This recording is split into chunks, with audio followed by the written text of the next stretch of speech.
নমস্কার সবাইরে। এইটা আমার ফার্স্ট ভয়েস ভিডিও। যদি কোনো ভুল ত্রুটি থাকে তাহলে অবশ্যই ক্ষমা করে দিও। আমার আগরতলা থেকে বেঙ্গালুরু যাওয়ার ছোট্ট একটা জার্নি ভিডিও এটা। অবশ্যই শেষ পর্যন্ত তোমরা দেখো। ভালো লাগলে লাইক কমেন্ট শেয়ার করে দিও সবাই। আর এদিকে এয়ার হোস্টেস আমরা দেখাই দিতেছে কীভাবে বেল্ট পরতে লাগবো। তো ওখানে আমরা উপরে উঠে গেছি গা। তো আমরা ফ্লাইট আসলো আগরতলার থেকে কলকাতা রাত্রে 8টার সময়। তারপরে পরের দিন সকাল 4টার সময় আসিল কলকাতার থেকে বেঙ্গালুর। আর এইটা হচ্ছে কলকাতার ভিউটা, খুব সুন্দর লাগতেছিল উপর থেকে দেখতে। কিছুক্ষণ পরেই ফ্লাইট ল্যান্ড করলো কলকাতার থেকে।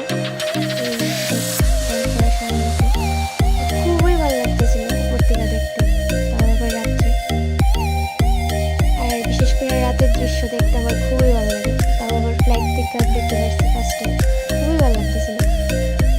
আর এইটা হচ্ছে কলকাতার এয়ারপোর্টের ভিতরটা, খুবই সুন্দর দেখতে। আর এইটা হচ্ছে পরের দিন সকাল 4টার সময় কলকাতা থেকে আমরা বেঙ্গালুরুর উদ্দেশ্যে রওনা দিয়েছিলাম।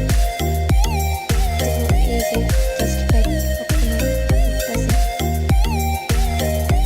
সকালের দৃশ্যটাও দেখা নিলাম, কলকাতার রাতের দৃশ্যটাও দেখা নিলাম। সকাল আসিল যে তার লেগা অনেকটাই কুয়াশা আসিল, যার লেগা মানে ভিডিওটা ঝাপসা ঝাপসা আইছে। তো আমি তো ভাবছি যে আমি কিছুই ভিডিও করতে পারতাম না ভালো করে, যে কুয়াশার লেগা। তারপরে না উপরে ওঠার পরে দেখলাম যে ক্লিয়ার হয়ে গেছে, এত একটা কুয়াশা আসিল না, তাও অনেকটাই ঝাপসা ঝাপসা ঝাপসা ঝাপসা লাগতেছিল। তো আমরা যতই উপরে উঠতেছি খালি কুয়াশা আর কুয়াশা। তারপরে কিছুক্ষণ পরে খালি মেঘ আর মেঘ দেখতে পারতেছি। এর মধ্যে কিছুক্ষণ পরে আমরা সূর্য মামার দেখা পাই। তো এত কাছ থেকে সূর্য মামারে দেখতেও খুব ভালো লাগতেছিল। এত সকালবেলা মনটা খুশ লাগতেছিল এত কাছ থেকে দেখে আসি।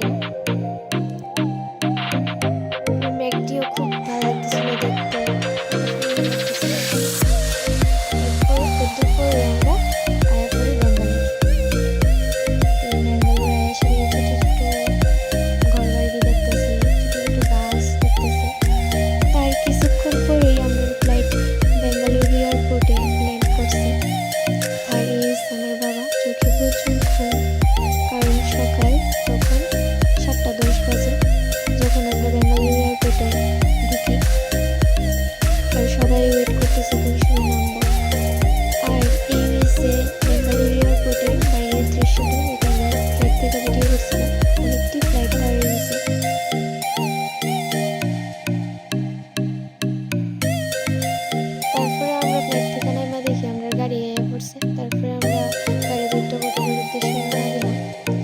যদিও আমরা এখান থেকে আগরতলা থেকে আমরা গাড়ি তারপরে হোটেল গিয়ে সব কিছু বুক করে গেছি যাতে কোনো প্রবলেম না হয় ওইখানে গিয়া। সেটা যদিও প্রবলেম হয়েছে না গিয়া, তো সব কিছু তো বুক করা আসিলই। তো হোটেলে যাওয়ার পথে একটু রাস্তা ভিডিও করে নিলাম। তো ঠিক আছে, ভালো লাগলে সবাই লাইক কমেন্ট শেয়ার করে দিও।